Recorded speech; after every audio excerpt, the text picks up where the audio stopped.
Hey guys, welcome back to my channel. So today I was nominated by Sarah. I'll put her channel in the description to do the controversial parenting tag. So obviously, disclaimer, this is just my views, what I believe in, each to their own. At the end of the day, everyone raises their child differently. Some of these things you might believe in, some of these you might not. So these are just my views and what I believe in. I'm now a mother of two. And to be honest, things I did with Harper, I'm not doing with Orion. You just kind of learn as you go, I think, in my own beliefs. But yeah, so I'll get into the tag, shall we? Baby wearing. I don't have an issue with baby wearing. I've never done it myself.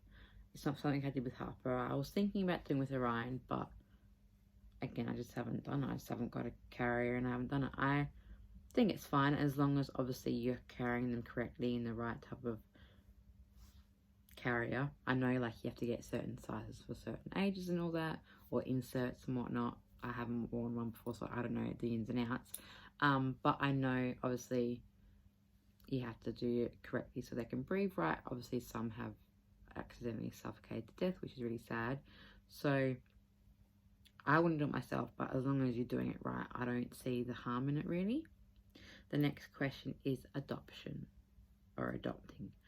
I think it's lovely. I think it's great, especially if a couple obviously feel like they don't have the means to raise their child, even though something's happened and they've gotten pregnant, whether like birth control didn't work or, you know, they forgot, I guess things happen. But if they don't think they can raise a child, or the mother is alone and she can't, or she's too young or whatnot, and they decide to give the child up for adoption, I think it's great that they think to do that, and that someone can have a child that obviously might not be able to have a baby but deserves to have a baby and would give a baby a wonderful life compared to some mums out there.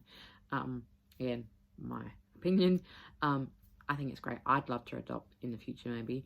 But yeah, there's lots of little babies out there and children that need homes, so I think it'd be good to adopt. Piercings, so body piercings should I say.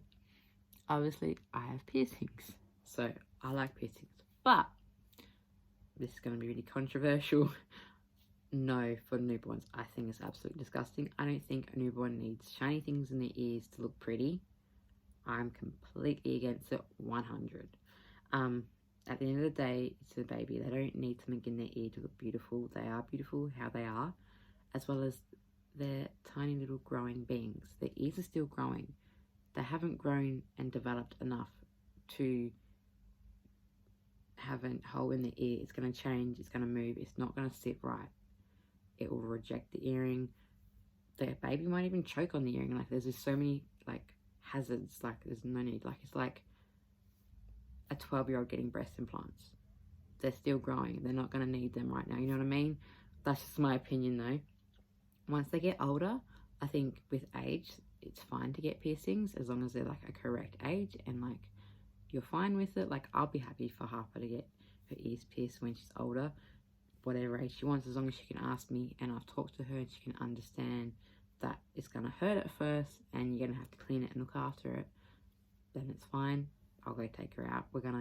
I've decided, like, if she does decide, she might not want them at all. It's her body, it's her decision. So if she does decide to, we'll make a girl day, like a mum and daughter date, and we'll go have lunch, do some shopping, do like our nails, and then she can get her ears pierced and like make a day of it as her decision. That's what she wants. It's her body. I would be mortified if someone forced me to go get a piercing or a tattoo on my body. That's my choice, but they just do it anyway. Do you know what I mean? Like, it's your own body. And like, as I said, as she gets older, as long as it's with age and me and my partner agree, I'm fine with her getting like piercings or whatnot. Like 16 and older, she can do what she wants. So yeah, that's my beliefs on body piercings. A big no to newborns. Breast or bottle? So I believe fed is best, whether it's by boob or by bottle or by both. Whatever mum has to do to feed the baby, that's what she has to do. I did both with both Harper and Orion. I did breastfeeding and bottle feeding. I did mixed feeding, like top-ups, and they're healthy and happy, and that's all that matters as long as they're fed. Obviously at the end of the day, breastfeeding is a very, very hard job. It's very, very stressful on your body. You can have certain issues happen which can kind of like force you not to feed anymore, or you can overcome them. But yeah, so sometimes you just can't breastfeed for whatever reason. Maybe you've had a surgery in the past and you just can't anymore. Or you just decide you're not comfortable with it, like whatever. As long as your baby's fed and healthy and happy, that's all that matters. Fed is best. Spanking. Okay, so here's the thing. I don't believe in spanking at all. Maybe like a little tap on the hand to say, no, don't do that, is like my point of like, that's all I really believe in. But I don't believe in like spanking their bum, or, you know, using a belt or like an object to hurt a child to teach them wrong from right. Like, I don't believe in that. But at the end of the day, everyone's brought up differently. This is just my opinion. I was abused as a child, so I don't believe in like spanking and harming your child. Like, I could never do that to my own. All I could do was like smack your hand and be like, no, don't do that, that might hurt you, you know, like that. That's as far as I go. I'd never like spank my child.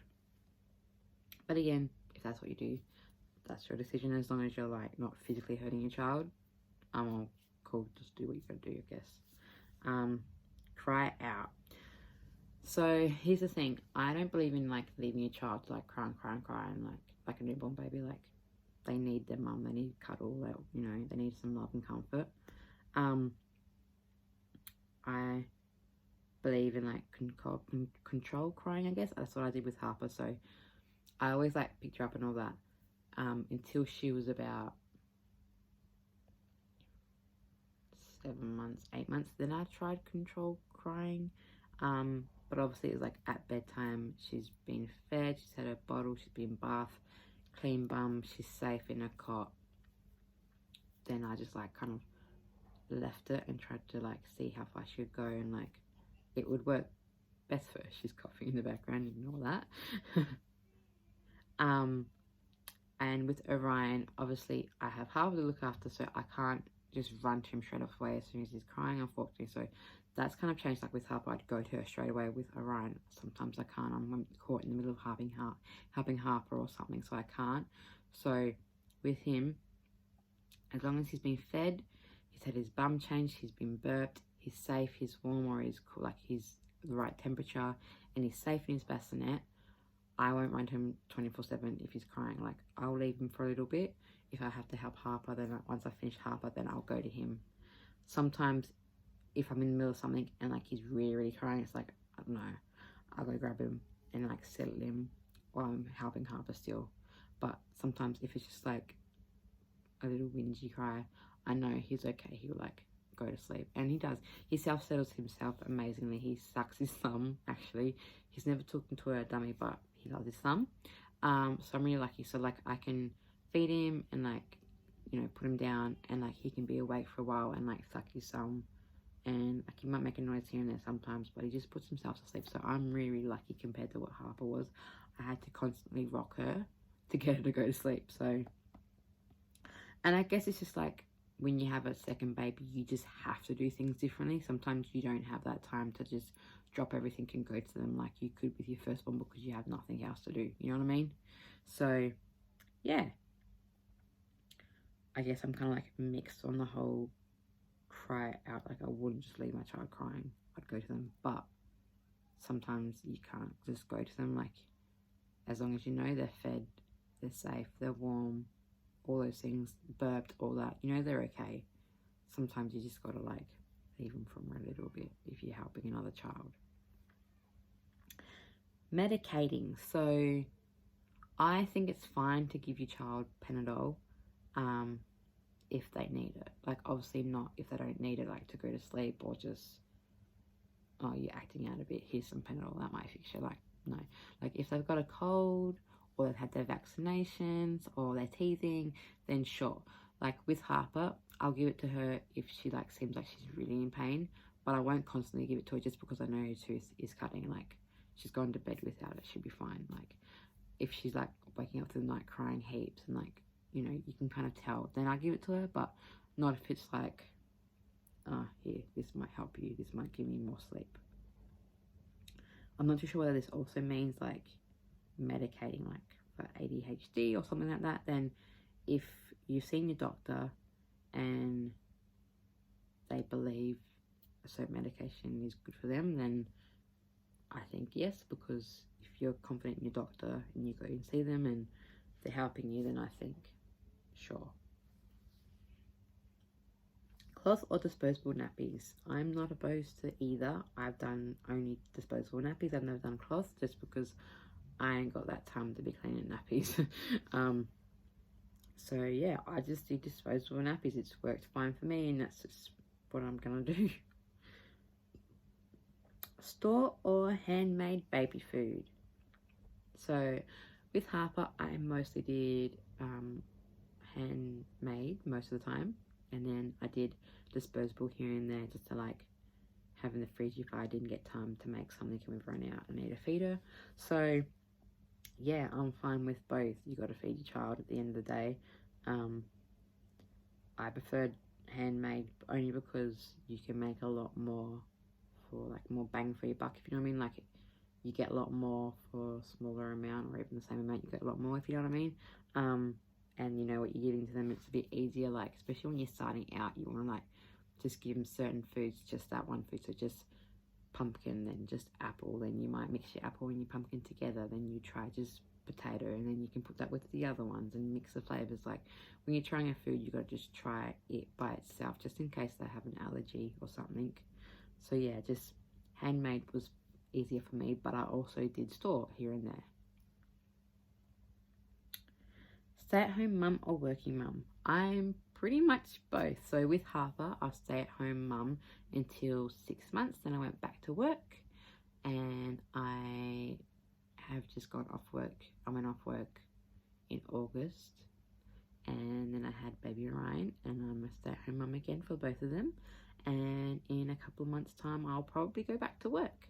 I want to be a stay-at-home mum, but I still want to work, if that makes sense. So I'll probably go back and do like a shift every week, or maybe a couple shifts, just depending, like not a lot, just a little bit to like get me out for one of the days. And just so I'm still in the workforce, if that makes sense. I know like once you haven't been working for a while, you kind of, resume kind of dies off, and it will be harder to get a job once you want to go back to work. So yeah, I'm going to keep working just for a little bit here and there, and mostly be a stay-at-home mum. So both.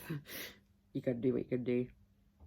Unfortunately, some families don't have the means to just have a stay-at-home mum as much as they'd like, and I'm quite fortunate. Like, we're quite fine if I'm a stay-at-home mum, but yeah, I want to do a little bit of work here and there just for my own mind. A little bit extra money would be nice, and to keep my resume fresh and to keep me in the workforce, so when the kids are older, I can still work, if you know what I mean, like instead of taking for ages to find another job.